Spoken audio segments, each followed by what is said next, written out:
Kamusta mga kachichi? Totoo nga bang buntis si Zainab Harake sa kanyang ex-boyfriend? Narito ating alamin.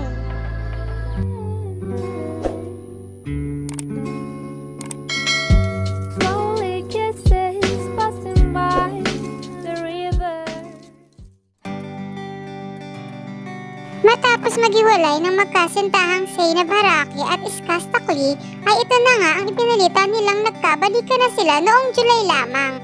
At ngayon naman ay masayang binalita ng magkasintahan na 4 na buwan ng buntis ang sikat na vlogger na si Zainab Harake.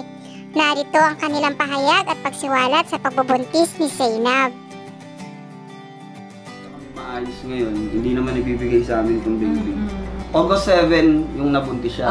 October 7 namin nalaman. Pero nagdududa na rin ako sa inyo na parang sabi mo, hindi ako mahiwalay sa kanya. Galit na galit talaga ako sa kanya pag nahiwalay siya. Kaya siya nagstay na dito sa bahay. ito yung sobrang desidido na ako na ito na yun. Sobrang dami kong realization sa buhay. Sobrang dami kong pagsisisi sa buhay. Sobrang dami kong mga bagay na nasayang yung mga nagawa niya sa akin, yung mga sakripisyo niya sa akin na hindi ko nakita kasi Marami namang fans ng dalawa ang natuwa sa kanilang ibinalita na sila nga ay soon-to-be parents na din. Ito naman ang naging pahayag ni Zainab sa kanyang mga supporters.